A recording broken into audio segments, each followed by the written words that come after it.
Alors, bonjour à ceux qui sont joints à nous. On est quelques-uns aujourd'hui. Le sujet discuté de la dernière fois, c'était la Bible et ses traductions. On a regardé différentes choses qui vont être disponibles en rediffusion, on pourrait dire, qui vont être disponibles sur ma chaîne YouTube quand je vais pouvoir la mettre sur la chaîne. Mais aujourd'hui, le sujet à discuter, c'était l'Église. L'Église, on va vraiment toucher, en tout cas, j'ai essayé vraiment d'approcher ça d'une manière simple, mais concise en rapport avec les écrits bibliques. Puis, j'ai un petit peu changé mon approche. Je vais faire une diffusion d'images. Puis, au travers de ça, je vais peut-être juste vous citer des versets. Donc, si au travers de ça, vous voulez aller les voir, je vous encourage à peut-être les noter, puis aller les lire plus tard pour que ça fasse corroboration, que ça corrobore un peu ce que je vous explique. Ça va être un peu plus léger à ce sens-là.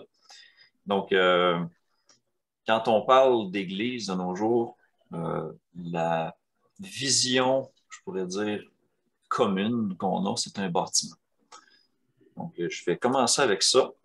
Je vais vous partager mon écran, puis on va commencer à partir de ça. Donc, dans l'idée des gens, l'Église, quand on dit je m'en vais à l'Église, pour eux, c'est ça que ça veut dire. Je m'en vais à un bâtiment dans lequel les chrétiens se rassemblent. Même dans les cours d'éducation à l'école qu'on donne à nos enfants et tout ça, on dit les chrétiens vont à l'Église, leur lieu de culte, c'est l'Église. On va dire, bon, les Juifs, c'est la synagogue, puis les musulmans, c'est la mosquée.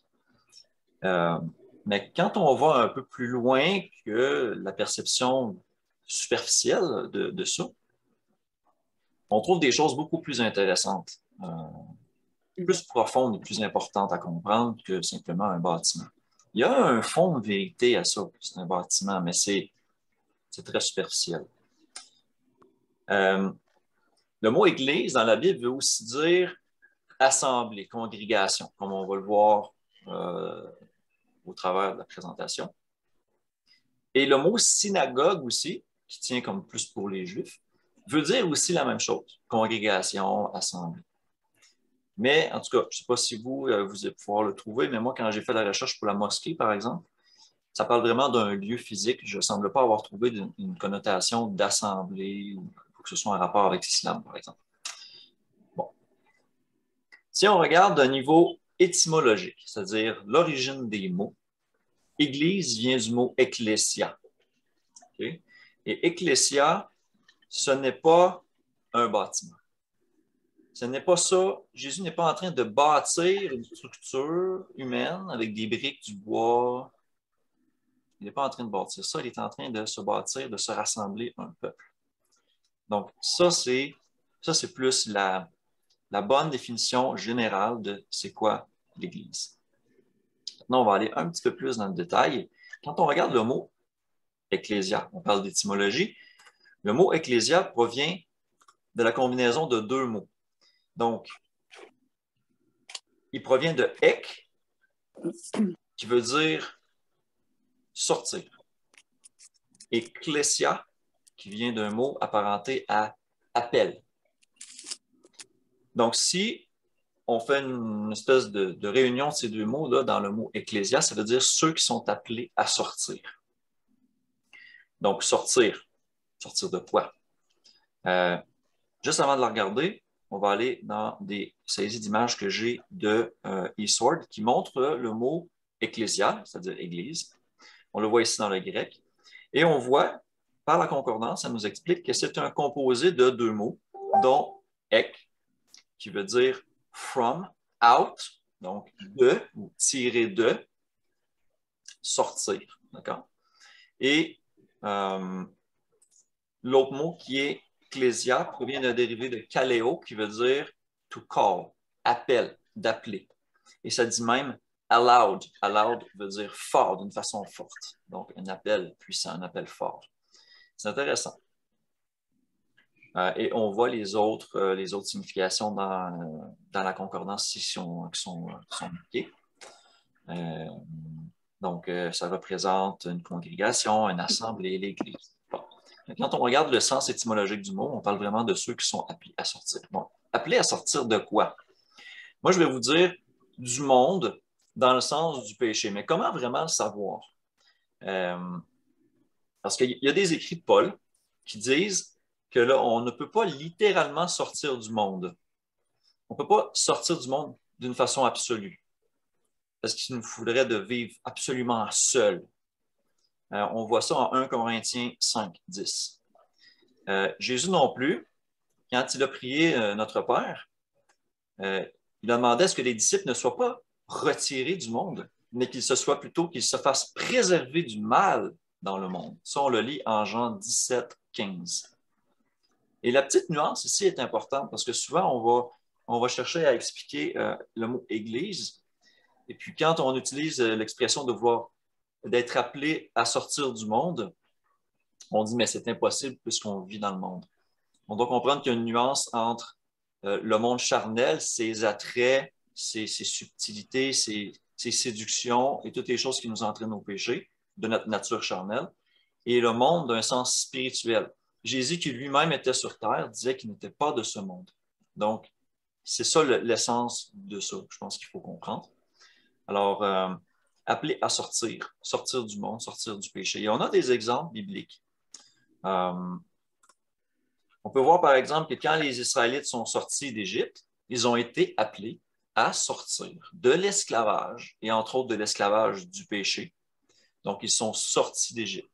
Ils ont été appelés à faire un chemin. Ils ont été poursuivis, hein, on sait dans l'histoire de l'Exode. Ils sont passés dans la mer, ils sont arrivés à Sinaï, ont reçu la loi, sont allés au désert. Ben, de ça, quand on regarde l'étymologie du mot ecclésia, là, on a l'Ancien Testament, on voit que le principe est là. Le principe est présent. On peut faire la même figure de comparaison avec l'appel à sortir de Babylone. On voit en Jérémie, là, je vais vous sortir les versets. Jérémie 51, 45. On voit ça aussi en Ésaïe 48, 20. Et on le voit en Révélation 18, 4, quand ça dit « Sortez de Babylone, sortez d'elle, mon peuple ». Donc, en fait de ne pas avoir peur à la punition. Donc, c'est un appel à sortir de ces choses-là. Donc, ça a aussi un lien avec l'Église. On voit par la façon dont la Bible l'explique elle-même. Ce n'est pas à nous à essayer de trouver une signification qui fait notre affaire. On essaie de l'expliquer par, bon, soit l'étymologie, avec une bonne base biblique, avec des récits, avec ces choses-là. Moi, c'est ce que j'ai pu trouver. C'est sûr que j'ai déjà entendu d'autres explications qui pourraient compléter la mienne. Je vous encourage aussi à regarder les autres explications d'Église. Oui. Là, l'appel qu'on peut avoir, qu'on peut se dire, en fait, c'est que si on est appelé à sortir du monde, on n'a pas de lieu où aller. On n'a pas nulle part où aller. Si ce n'est pas un bâtiment, si on dit ah, ben, je ne peux pas aller à l'église ou un truc comme ça, ben, alors où il faut que j'aille? Alors, on a aussi des versets bibliques qui nous renseignent sur ce genre de choses-là. Essentiellement, il ne faut pas nous inquiéter d'avoir un endroit spécifique où nous réunir. Jésus a dit, là où 2 ou 3 personnes sont, là aussi je suis avec eux. Là, je cherchais mon image qui représente ça. Entre autres, là où 2 ou 3 personnes sont assemblées à mon nom, là aussi je suis au milieu d'eux. Donc, c'est une petite église, même si on n'est pas des centaines, on ne sait pas 40. Quand on s'assemble en son nom, on représente, au moins, à tout le moins, une partie de son corps, c'est-à-dire l'Église, est aussi là. Et maintenant, quand je disais d'un lieu de réunion, quand on regarde ces petites images-là que j'ai trouvées, que quelqu'un a montées, c'est sûr que c'est en anglais, mais si vous regardez toutes les citations bibliques qui sont sur cette image, on voit qu'à tous les endroits où les disciples se réunissaient, s'assemblaient, c'était toujours dans les maisons, de maison en maison, dans les maisons des gens, dans la maison d'un tel, dans la maison d'un frère, dans la maison d'une sœur. Ce qui me dit, moi, qui regarde ça, je me dis, il n'y a pas de lieu spécifique dans lequel s'assembler. Ça peut être à l'extérieur, ça peut être quand on est en train de prêcher dans la rue et que plusieurs chrétiens s'assemblent, ça peut être parce qu'on va fêter quelque chose, une fête chez quelqu'un. Donc, l'Église, c'est vraiment les personnes. C'est comme ça qu'on peut le comprendre. C'est ceux qui sont appelés à sortir. Et parlant de ceux qui sont appelés à sortir, si vous connaissez le récit de Corée, c'est en Nombre 16. Ce qui se passe au désert est intéressant et il est complété par des versets du Nouveau Testament, des échanges de Paul avec l'Église de Corinthe. Donc, ce qui s'est passé avec Corée, c'est qu'il y avait des pécheurs, des gens qui se disaient aussi saints que tout le monde et tout ça. Et puis, si vous lisez le récit de Nombre 16, on voit vraiment qu'il y a beaucoup de chrétiens aujourd'hui qui agissent comme ça, qui se disent, peu importe si on est pécheurs, on est tous saints, Dieu est au milieu de nous, il n'y a rien à avoir peur de rien. Et là, Dieu dit carrément à Moïse et à Aaron, séparez-vous de cette assemblée, que je les détruise. Alors, c'est quand même assez surprenant, puis on peut se dire, est-ce que c'est seulement dans l'Ancien Testament qu'on voit ce genre de choses-là?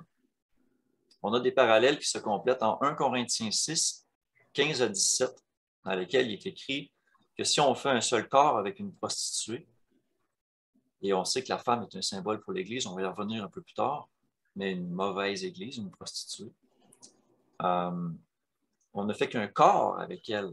Comme l'homme et la femme se rencontrent, ils ne font qu'un corps. On sait que l'Église est comparée à une femme virtueuse et on doit se marier avec Christ. Donc, c'est le même symbolisme, mais repris d'une manière à nous faire comprendre que quand on s'associe à des chrétiens qui pratiquent le péché ou qui même nient l'importance de la loi, ben, ils vont dire, c'est pas grave si on marche dans le péché. C'est une différence de dire, je me sanctifie, je lutte contre mon péché, j'ai besoin d'aide, et que c'est une progression. Ça, il y a une différence. Mais des gens qui vont tolérer des pécheurs dans leur assemblée, par exemple, s'exposent à des conséquences, comme on voit en Nombre 16. Et ce n'est pas pour rien que ça dit « Sortez d'elle, mon peuple, afin que vous n'ayez pas part à ces péchés. » Ça veut dire que quand on se tient avec des gens qui délibérément pratiquent le péché, le tolèrent, l'acceptent et tout ça en se disant « c'est pas grave », on s'expose à aussi subir leur punition si éventuellement Dieu cesse d'être miséricordieux, exerce son jugement. C'est lui qui connaît les cœurs. On s'expose à avoir des dommages collatéraux, en fait. On le voit dans Nombre 16, c'est un récit très intéressant. On voit un petit peu aussi la même continuité de cet esprit-là en 2 Corinthiens 6, 14 à 17. Donc, on a Nombre 16, autour des versets 21 à 45, c'est là que ça se passe. Ensuite, on a 1 Corinthiens 6, 15 à 17, et on a 2 Corinthiens 6, 14 à 17. Si on regarde un peu plus loin sur cette nature-là de l'Église, donc voilà, on dit souvent que l'Église a été créée vraiment en acte 2, à la Pentecôte. Et vers la fin d'acte 2, on voit qu'il y a eu 3000 personnes qui ont été baptisées, qui ont accepté le Seigneur, qui se sont repenties, tout ça. Et dans les versets suivants, ça dit que tous les jours, les disciples s'augmentaient à l'Église. Donc, on peut avoir cette perception-là que l'Église, c'est quelque chose qui a été fondé à la Pentecôte. Mais par l'interprétation du mot, par les récits qu'on voit dans l'Ancien Testament, et par aussi un petit passage en Acte 7, que je vais vous montrer, on peut comprendre que l'Église, elle existe depuis le début. Depuis que Dieu cherche à rassembler, de se faire un peuple, on peut remonter jusqu'à Abraham, même avant, jusqu'à Noé même. Les gens qui ont vraiment voulu suivre Dieu, sortir du monde, quitter leur patrie, hein, comme Abraham a quitté sa patrie, il était à la recherche d'une autre terre, une terre de droiture, il regardait vers une cité céleste par la foi et toutes ces choses-là. Donc, on a ce même récit-là qu'on voit qui définit l'Église, en fait. Et en Acte 7, 38, et là, je vais appeler ça sur mon écran juste pour vous lire le passage. Donc, je ne vais pas nécessairement le partager avec vous, mais j'aimerais pouvoir vous le lire parce que c'est quand même un petit passage important. Acte 7, 38. Donc, c'est Étienne qui, devant le Sanhédrin, fait un discours et qui explique un peu tout ce qui s'est passé depuis Abraham jusqu'à Moïse et tout ça. Et il y a un petit passage dans lequel il dit, il parle de Moïse au verset 37, et ensuite au verset 38, il dit, c'est lui qui, lors de l'assemblée au désert, était avec l'ange qui lui parlait sur la montagne de Sinaï. Bon. Ici, ce qui est intéressant, c'est qu'il utilise le mot assemblée. Quand on va voir la concordance, on voit que c'est le mot ecclésia qui est utilisé, c'est carrément église. Donc, ça veut dire que quand il était avec l'église au désert, et si on se rappelle du sens du mot église, ceux qui sont appelés à sortir, ça fait 100% du sens dans le contexte. Donc, ça veut dire qu'autant il y a eu une église dans l'Ancien Testament de ceux qui étaient appelés vraiment à suivre Dieu, ses ordonnances et tout ça, avoir par la foi, autant d'aujourd'hui, il y a une église qui est construite, qui est le peuple de Dieu, en fait. Et c'est là que le parallèle devient très intéressant parce qu'on voit, par exemple, en Éphésiens 2, que les païens qui étaient avant, qui étaient sans Dieu, étrangers aux promesses, maintenant ont été rapprochés par le sang de Christ et qui se sont joints, qui font maintenant partie de la maison de Dieu et qui sont co-héritiers. Donc, c'est important de comprendre qu'un païen converti est l'équivalent d'être greffé à l'Israël. Il est, par Christ, il devient le peuple de Dieu. Donc, quand on fait dans les prophéties ou quand on fait dans l'étude en général de différents sujets bibliques, quand on fait l'analyse que Israël, c'est une chose, puis que c'est un peuple précis, puis que les païens qui se convertissent, eux, ne sont pas Israël. Alors, on peut faire beaucoup d'erreurs, je crois, d'écart d'interprétation. Croire que, par exemple, la loi s'applique juste à eux, pas à nous, ou pas de la même manière, ou que nous, on a une autre loi, ou qu'il y a certaines prophéties qui vont seulement parler d'un peuple charnel à un endroit précis, alors que la Bible, elle est claire qu'on n'est pas enfant de Dieu par la chair, ni par la circoncision, ni par la descendance ou la généalogie, mais qu'on l'est par la foi, qu'on l'est par la foi en Christ. Donc, il y a beaucoup de textes de Paul, même aux églises, qui en parlent. Donc, c'est un concept qui est important, sur lequel on va revenir aussi, je crois, dans une autre rencontre. Donc, OK, voilà. Le principe, appelé à sortir d'Égypte, appelé à sortir de Babylone, appelé à sortir du monde, c'est valide à toutes les époques, en fait. Donc, le principe d'Église se retrouve partout, autant dans l'Ancien Testament que dans le Nouveau. C'est un peu ça la conclusion qu'on peut retenir. Donc, ensuite de ça, là, ici, on voit une photo d'un homme et d'une femme.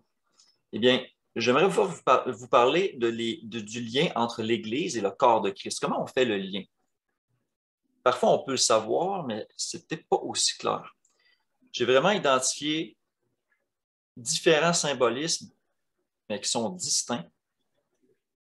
Et c'est important qu'il ne faut pas mélanger non plus. Donc, symbolisme. On parle, par exemple, de l'Église, qui est le corps de Christ, par le symbolisme de l'homme et de la femme dans un couple. Par exemple, l'Église est une vierge, une femme vierge, pure, on le voit en Éphésiens 5, de 25 à 32. Et à contrario, on voit une prostituée en 1 Corinthiens 6, 15 à 17. On voit le même principe de la femme vierge et pure qui revient dans la Révélation, tout ça. On l'a à quelques autres endroits, mais j'essaie de garder ça relativement concis. Donc, le couple homme-femme représente la relation qu'on devrait avoir Église et Christ. Ensuite, Paul nous fait une belle description de c'est quoi le corps de Christ. Bon, ici, on voit la Vierge pure et la prostituée dans les images. Dans l'autre symbolisme qu'on voit, l'Église est égale au corps de Christ par le symbolisme d'un corps. Tout simplement, un corps humain comme on le connaît, avec ses différentes parties de son corps, la main, le pied, l'œil. On le voit exprimé en 1 Corinthiens 12. Et il parle aussi de ceux qui ont différents dons. Une parole de connaissance, une prophétie, le discernement des esprits, la foi, le don des miracles, le don des guérisons, de chasser les démons, de toutes ces choses-là qu'on va parler aussi autrement dans d'autres capsules. Mais ce qui est très intéressant, c'est qu'il dit comme par exemple, il dit un pied et un œil. L'œil ne peut pas dire au pied, je n'ai pas besoin de toi.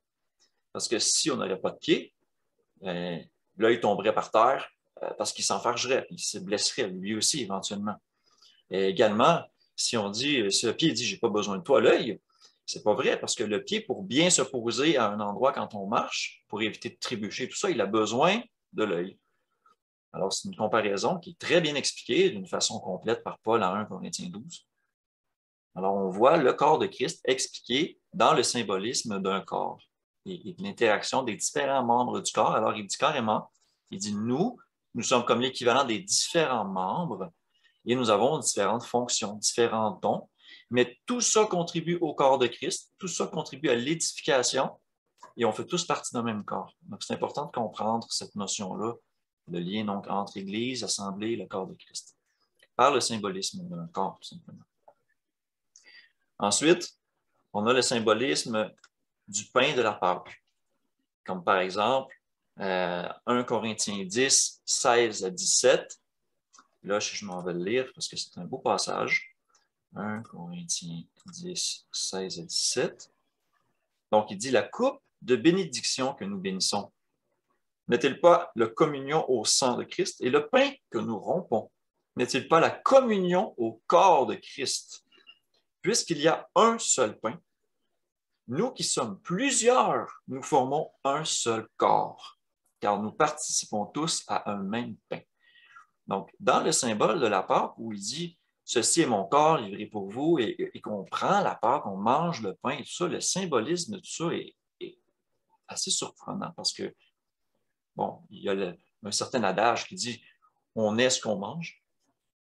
Si on participe au corps symboliquement, au corps de Christ, par le pain de la Pâque, ça a un profond symbolisme spirituel dans ce simple fait-là de manger du pain. Il faut vraiment distinguer au-delà de la simple prescription charnelle ce que ça veut dire. Donc voilà. Ensuite, un autre symbolisme qui est donné pour le corps de Christ, l'Église, c'est le tabernacle.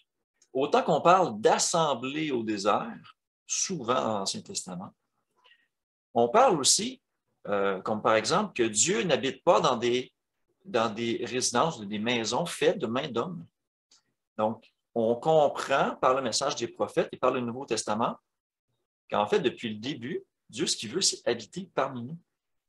Le tabernacle ou le temple, qui est une manière plus permanente de le voir. Le tabernacle était quelque chose qui se démontait et se remontait au désert à chaque fois qu'il changeait d'endroit. Et le temple bâti par Salomon est quelque chose de plus permanent, pourrait-on dire, jusqu'à temps qu'il soit détruit. Il y a quand même une leçon importante en rapport avec ça qu'il faut comprendre. On sait que les choses qui sont arrivées dans l'Ancien Testament sont d'une nature charnelle, mais pour nous faire comprendre le spirituel. Puis, il y a des beaux passages, justement, de Paul aux Corinthiens qui en parlent et qui dit comme, par exemple, « Ne savez-vous pas que vous êtes le temple de Dieu et que l'Esprit de Dieu habite en vous? Si quelqu'un détruit le temple de Dieu, Dieu le détruira. » Donc, il y a une notion très importante qui fait allusion à carrément le temple ou le tabernacle. On sait que le tabernacle parfait, c'est Christ, dans lequel l'Esprit du Père a habité. Maintenant, cet esprit-là est invité à venir habiter en nous, dans le fidèle. Donc, comme certains passages le disent aussi, il n'y a qu'un seul Seigneur, un seul esprit et un seul corps. On voit ce parallèle-là du temple en rapport avec le fidèle. L'Esprit de Dieu qui résidait dans le tabernacle, la présence de Dieu habitait dans le tabernacle ou dans le temple, maintenant habite dans le fidèle. Donc, c'était une façon de le faire comprendre, un peu la réalité du spirituel, de ce qui est esprit. On voit ça, entre autres, en Acte 15, quand un appel est fait par les pharisiens que les nouveaux convertis doivent absolument, ils doivent exiger l'observation de la loi de Moïse et la circoncision, très important. Et là, il y a un débat des disciples à ce moment-là. Et puis, en Acte 15, 16 à 17, versets 16 à 17, Jacques prend la parole. Il dit, énonçant, je crois, Amos, un des prophètes de l'Ancien Testament, et il dit que on devra reconstruire, redresser le tabernacle de David. C'est intéressant parce que sachant que nous sommes, par extension, le corps de Christ, ceux qui se convertissent, et qu'on sait que la sanctification est un processus, si on prend l'exemple du tabernacle, du temple, on doit le construire, ça, ce temple-là. Charnellement, il devait le faire. Donc, à la même image qu'on doit construire un temple pour Dieu pour être digne d'héberger son esprit, on doit se sanctifier. Le disciple doit se sanctifier et doit s'édifier sur le fondement qui est Christ. Et ça, on le voit aussi en 1 Corinthiens 3, versets 9 à 14. On voit ce principe-là aussi en 1 Pierre 2, 5, Éphésiens 2, 22. Donc, je les répète, tout ça qui part du principe du tabernacle, on le voit par exemple, une allusion à ça en Acte 15, 16, 17, en verset 16, 17. On le voit en 1 Pierre 2, 5. On le voit en Éphésiens 2, 22. Et on le voit en 1 Corinthiens 3, alentour des versets 9 à 14. Des passages, il y en a plein d'autres dans l'Ancien Testament aussi, qui vont dire, comme par exemple, Dieu n'habite pas dans une habitation faite de main d'homme, ou quand Salomon dit, en inaugurant le temple, les cieux des cieux ne peuvent te contenir, parlant de Dieu. Encore moins cette maison ou ce temple que je t'ai bâti. Donc, on le voit aussi dans le Nouveau Testament, on comprend que c'est le fidèle qui, nous avons été créés par Dieu, à l'image de Dieu. Donc, l'Esprit doit venir en nous et c'est nous qui devenons le tabernacle. Et on sait que dans la symbologie, le tabernacle représente le temple et on en fait un lien très clair dans le Nouveau Testament. Et puis, j'avais comme cerné 4 symbolismes qui parlent de l'Église et tout ça. Puis c'est en discutant avec ma famille ici que j'ai comme, wow, j'ai allumé sur un 5e symbolisme qui est peut-être moins direct, mais quand même intéressant. Euh, Évidemment, la croix. Il y a beaucoup de textes qui disent que dans le baptême, nous sommes morts en Christ. Nous sommes crucifiés comme le corps de Christ a été crucifié. Et qu'on revient à la vie sortant des eaux du baptême, on revient à la vie comme Christ est revenu à la vie. C'est symboliquement, c'est comme un sens de, c'est comme si on partageait vraiment ce qu'il a vécu. Donc, on est appelé même à prendre notre croix chaque jour et à le suivre. Donc, c'est quelque chose d'intéressant. On retrouve en Romains 6, surtout, autour des versets 3 à 5, en rapport plus avec le baptême. Colossiens 1, 18 à 25, qui parle aussi un peu du même sujet. Donc, Romains 6, versets 3 à 5, et Colossiens 1, 18 à 25, qui parle vraiment de la notion de baptême et du corps de Christ, de vraiment prendre son exemple et de mourir dans les eaux du baptême, de laisser notre ancienne vie de pécheur en arrière et de marcher en nouveauté de vie, comme Christ est mort sur la croix pour nous et est ressuscité pour Dieu. Donc, c'est intéressant. Donc, 5 symboliques qu'on peut trouver du corps de Christ en rapport avec l'Église. Très intéressant. Les dernières images que je vais vous montrer sont en rapport vraiment en plus avec comme la conclusion un peu de tout ça. Fait allusion à quelques autres passages. L'association spirituelle avec des gens qui se disent chrétiens, qui sont des pécheurs, on pourrait même dire endurcis, des gens qui peut-être se sont fait dire ce que vous faites, c'est pas correct, qui se sont fait reprendre plusieurs fois, mais qui ne veulent pas changer parce qu'ils se disent c'est pas grave, Dieu pardonne. Il y a un petit peu tout cet esprit-là, un peu qu'on voit dans ce que j'appelle les chrétiens tièdes.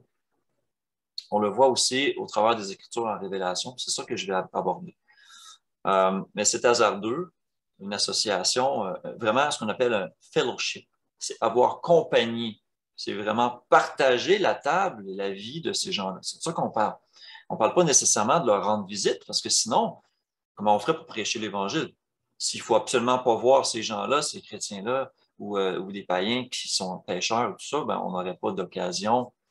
Donc, à l'image de Jésus qui allait manger chez les gens, pécheurs, et leur prêchait l'Évangile et la repentance par des paraboles, par toutes sortes d'exhortations, des enseignements, on doit faire aussi la même chose. Donc, on ne peut pas avoir peur d'aller voir les païens ou même des chrétiens qui sont encore dans leur péché pour leur dire, leur montrer la parole. Et bien sûr, on doit être le premier à s'examiner avant d'aller voir les autres pour leur dire un peu quoi faire. On doit pouvoir, nous, ne pas être hypocrites et nous regarder en premier. Ça va être un sujet d'une autre capsule. Par rapport à l'Église, on voit que l'Église est éparpillée un peu partout dans le monde. On voit au travers des prophéties aussi de ce qui s'est passé dans l'histoire de la Bible, que souvent, quand ils voulaient revenir à Dieu, ils étaient rassemblés, et quand ils péchaient, ils étaient dispersés. C'était comme un peu une malédiction. Ils disaient, je vais vous disperser parmi les nations, puis je vais vous forcer même à vénérer d'autres dieux et tout ça. Donc, c'est comme s'il leur donnait ce qu'ils veulent, en fait. Ils veulent être rebelles et désobéissants, alors ils les livrent à leur passion. On voit un petit peu cette chose-là aussi dans le Nouveau Testament. Mais ce qui est intéressant, c'est de voir que si l'Église est éparpillée partout dans le monde, l'Église, la vraie Église, le corps de Christ, Jésus va la rassembler. On voit ce passage-là en Matthieu 24, 31, dans lequel les disciples demandent quels seront les signes de ton retour et de toutes ces choses de la fin du monde. Il y a un petit passage qui est intéressant, dans lequel ça dit il enverra ses anges avec la trompette retentissante et il rassemblera ou rassembleront ses élus des quatre vents, depuis une extrémité des cieux jusqu'à l'autre. Donc, on a un tout petit passage ici qui parle vraiment du signe du Fils de l'homme qui paraîtra dans le ciel. Ça dit toutes les tribus de la terre se lamenteront, les je suis au verset 30. Et elles verront le Fils du signe de l'homme venant sur les nuées du ciel avec puissance et une grande gloire. Donc, et là, il envoie les anges chercher ses élus et il les ramène auprès de lui. On a un parallèle de ça avec Thessaloniciens, par exemple, ou un Corinthien. Je crois que c'est un Corinthien 15, je ne suis pas sûr, je peux mémoire. Donc, il parle en fait de l'enlèvement et tout ça. Ce qui est intéressant, c'est qu'on a comment je peux dire, un équivalent dans la loi en Deutéronome 30. Donc là, on était à Matthieu 24, 30, 31. On a un équivalent de ça en Deutéronome 30. Je vais vous lire le passage. Deutéronome 30, verset 4. Donc, on dit, lorsque toutes ces choses t'arriveront et que vous allez être éparpillés et tout ça, ici, si tu les prends à cœur au milieu de toutes les nations chez lesquelles l'Éternel, ton Dieu, t'aura chassé. Intéressant. Si tu reviens à l'Éternel, ton Dieu, et que tu obéis à sa voix de tout ton cœur, de toute ton âme, toi et tes enfants, selon tout ce que je te prescris aujourd'hui. Alors, il dit, au verset 4, il dit, quand tu serais exilé à l'autre extrémité du ciel, l'Éternel, ton Dieu, te rassemblera de là. Et c'est là qu'il ira te chercher. Je trouve qu'il y a une belle comparaison avec ce que Jésus nous dit en Matthieu 24, 31. Donc, ici, on peut avoir l'impression qu'on parle uniquement des Israélites. Il faut comprendre que quand ce message-là a été livré en Deutéronome 30, il y avait aussi toutes sortes d'étrangers qui avaient monté avec eux, qui ont reçu la loi, qui ont passé au travers de la mer, qui ont fait la Pâque, eux aussi. L'Évangile a toujours été pour tous les peuples, y compris aussi les païens convertis. On le voit d'ailleurs en Ésaïe, ça va être un autre sujet. Mais bon. Donc, il est comme impossible de vraiment savoir qui est vraiment dans le corps de Christ. On doit utiliser notre discernement donné par Dieu, examiner les fruits des gens, regarder la vie des chrétiens avec qui on se tient pour pouvoir le reconnaître. Et chose importante, on peut faire partie de l'Église, se dire faire partie de l'Église, c'est-à-dire être appelé à sortir du monde, appelé à sortir du péché. Mais Jésus même dit en Matthieu 22, 14 qu'il y a beaucoup d'appelés, mais peu d'élus. Donc, ça veut dire que jusqu'à un certain point, si on regarde l'étymologie du mot Église, en Matthieu 22, 14, ce que Jésus dit, c'est qu'il y en a beaucoup d'appelés qui sont appelés à se joindre au corps de Christ, mais ça ne veut pas dire que c'est tout le monde qui va l'être ultimement. Et on a des passages qui disent exactement ça. On peut communier avec Jésus, se croire dans son corps, mais en être expulsé à la fin, être expulsé du royaume.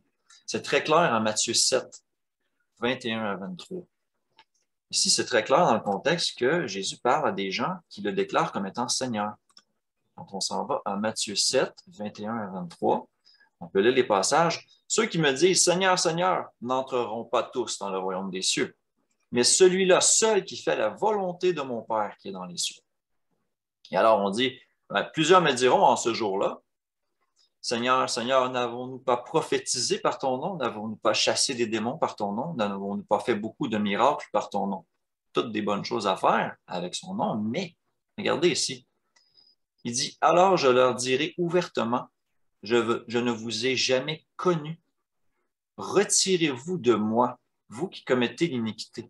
Ici, la formulation qu'on la regarde dans différentes traductions est à peu près la même partout. Mais ce qui est intéressant de constater, c'est qu'il dit vraiment, retirez-vous de moi. Donc, il parle à des gens qui sont dans son corps ou qui croient être dans son corps. Et Jésus, à ce moment-là, au moment du jugement, sort les gens qui aiment l'iniquité. Il les sort de lui. C'est très significatif. On a un équivalent de ça en Révélation 3, 16, quand il fait son message à l'église de Laodicée.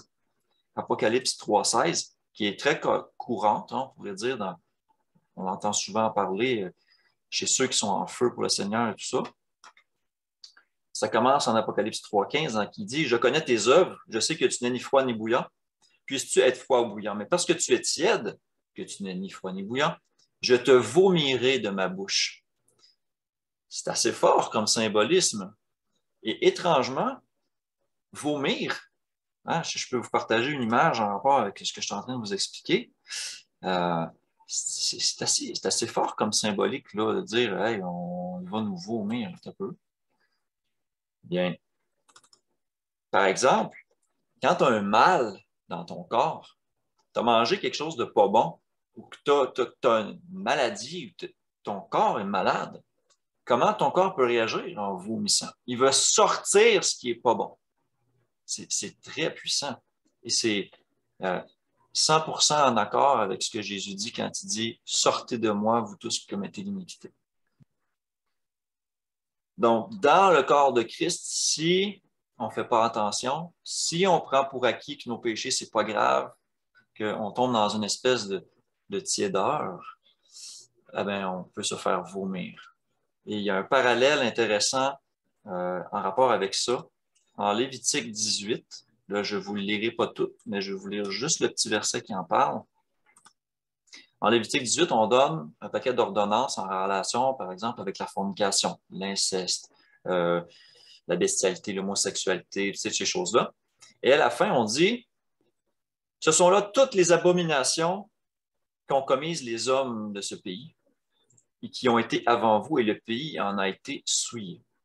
Prenez garde que le pays ne vous vomisse si vous le souillez, comme il aura vomi les nations qui étaient avant vous. Ça, moi, ça me dit plusieurs choses. Ça me dit, de un, que les nations ont été jugées sous les mêmes critères que les Israélites vont être jugés. Et puis, on a cette notion-là que le pays nous vomit. Je trouvais le parallèle intéressant avec Apocalypse qui dit que je te vomirai de ma bouche. Donc, je trouve ça intéressant. Et ça dit, car tous ceux qui commettront quelqu'une de ces abominations seront retranchés du milieu de leur peuple. Ça fait vraiment un sens. Ça complète vraiment ce qui est dit ici. Ça fait que c'est des choses qui sont très significatives. Hein? Retirez-vous de moi, vous tous ouvriers d'iniquité. Et le fait de vomir et tout ça. Donc, j'aimerais faire juste une petite repasse, mais avant de finir avec une conclusion quand même plus positive, parce que on a quand même parlé de choses qui sont assez un petit peu dures à entendre. Peut-être c'est des choses, c'est des mots qu'on ne veut pas entendre de la part de notre Seigneur quand on va le rencontrer. Pas du tout. C'est pour ça qu'il faut être en feu. C'est beaucoup plus simple d'être en feu, de se sanctifier par le feu de l'Esprit, ou encore d'être complètement froid, c'est-à-dire de rejeter Christ. Le choix est très facile à faire pour Christ. Mais être tiède, être un mélange des deux, se dire chrétien, mais marcher dans le péché, pas sanctifié, vivre tout le temps en compromis avec le monde, un pied dedans, un pied dehors, ça ne marche pas. Donc, c'est un avertissement solennel qui est fait à l'Église de Laodicée, qui, selon certaines interprétations, peut représenter certains types de chrétiens ou encore l'état de l'Église actuellement, par exemple. Fait que ça, c'est sujet aussi à différentes interprétations. Je trouvais juste ici que le lien était intéressant en rapport avec ce que ça dit. Fait que pour faire un petit résumé, l'Église n'est pas un bâtiment. Ce sont ceux qui sont appelés à sortir. À sortir de quoi? À sortir du monde, sortir du péché. Donc, on n'est pas à sortir du monde en tant que tel, à vivre comme un ermite, coupé de tout le monde, comme le dit Paul en 1 Corinthiens 5,10 ou le dit Jésus en Jean 17,15. Mais on a des récits de l'Ancien Testament qui vont dire, comme par exemple, qui sont sortis d'Égypte, qui ont été appelés à sortir d'Égypte. On voit aussi l'appel à sortir de Babylone. Et nous, on est aussi appelés à sortir de notre vie de pécheur, à sortir du monde pour rejoindre la sainteté, pour rejoindre Christ dans un royaume de droiture où la justice habite et tout ça. On regarde à cette cité-là. Alors, il ne faut pas s'inquiéter non plus de l'endroit où on va se réunir. Hein, en Matthieu 18, 20, Jésus nous dit que là où 2 ou 3 personnes sont réunies en mon nom, là aussi je suis au milieu d'eux. Il y a d'autres passages qui vont dire, par exemple, que comme quand Jésus parle à la Samaritaine au puits, et il dit c'est bientôt le moment, et c'est maintenant même, où vous ne vénérerez pas Dieu dans un temple, mais que les disciples que Dieu veut, ce sont des gens qui vont le vénérer en esprit et en vérité. Donc, il est en train carrément de dire que peu importe que le temple qui est là bientôt, ce ne sera plus ça, ce ne sera plus l'endroit où on va le vénérer, mais ça va être dans le disciple. Vraiment, il savait qu'il allait y avoir un changement au niveau de cette ordonnance-là entre l'ancienne alliance et la nouvelle alliance. On va en parler d'ailleurs des alliances dans une prochaine capsule. Se souvenir que de s'associer avec des gens qui se disent chrétiens, saints et tout ça, mais qui marchent avec évidence dans le péché ou qui tolèrent le péché dans leur vie, c'est dangereux, comme on le voit en Nombre 16, autour des versets 21 à 45. Et c'est repris le même principe en 1 Corinthiens 6, 15, 17, 2 Corinthiens 6, 14, 17. Alors, on voit aussi que l'Église existait avant dans l'Ancien Testament, ce n'est pas quelque chose de nouveau à la Pentecôte. On a vu les 5 symbolismes de l'Église en rapport avec le corps de Christ. Le symbolisme de l'homme et de la femme, aussi dans le symbolisme du mariage, bien sûr. Le symbolisme par un corps humain avec ses différentes fonctions, comme les différentes personnes ont différents dons et qu'ils servent tous dans le même corps, mais qui servent tous à différentes choses. Le symbolisme du pain, la Pâque. Le symbolisme du tabernacle et du temple, dans lequel l'Esprit de Dieu habite. Et finalement, le corps de Christ crucifié et ressuscité. Donc, pour moi, ça fait le tour. J'espère que ça va avoir été intéressant pour vous. Si vous avez des choses à partager, y a-t-il quelque chose qui vous a particulièrement allumé dans ce qu'on a discuté, dans ce que je vous ai montré? Je vous encourage à en discuter, justement. Donc, je vous laisse la parole. Mais t'avais-tu flashé sur quelque chose? Y a-t-il quelque chose qui te parle particulièrement dans tout ça? Ben, tu as fait une couple de beaux parallèles, mais mes notes sont assez éparpillées. Il va falloir que je revisionne, mais je ne peux pas dire exactement. Hein. Okay. Il y a quand même pas mal de matière là-dedans, c'est sûr. C'est quand même un peu de nourriture solide. Je pense que ce qui est important de comprendre, c'est que le terme de l'Église, corps de Christ et tout ça, c'est pas quelque chose de nouveau. C'est quelque chose qui existait avant, qu'on voit. Le principe de base, c'est l'appel à sortir de nos péchés, à sortir du monde et tout ça. L'association, comme par exemple quelqu'un qui s'en va à l'Église, il dit aller à l'Église. Puis il s'en va s'associer avec un paquet de chrétiens, puis il se rend compte, comme par exemple, que c'est des chrétiens qui ne suivent pas la loi ou qui sont adultères ou il y a des homosexuels, des choses comme ça. Sors de là, reste pas avec eux autres. Tu sais, c'est un petit peu ça aussi la conclusion de tout le narratif qu'on voit en Nombre, en Corinthiens, que c'est des avertissements assez clairs. Maintenant, ça, il faut que ça soit basé sur des choses bien établies, des fruits clairs, et aussi, il faut passer au travers d'une discipline d'Église jusqu'à un certain point. On va la voir, ça, dans une autre capsule, la discipline d'Église, parce que maintenant, on a un peu plus d'expérience là-dedans, mais tu ne peux pas simplement inventer des péchés aux gens basés sur tes propres convictions, puis dire après ça, je te condamne à cause de ça, puis je te bloque, toutes ces affaires comme ça. Tu sais. Il y a vraiment une marche à suivre, il y a un ordre, il y a un examen minutieux à faire. C'est grave de dire je me sépare, je quitte, je bloque, je coupe. Tu sais, oui, il faut le faire dans certains cas, mais il faut faire attention. Donc c'est ça. Je vais arrêter l'enregistrement parce que là, je ne sais pas si je vais couper au montage, je vais peut-être garder des sections. Mais on peut continuer à jaser un peu.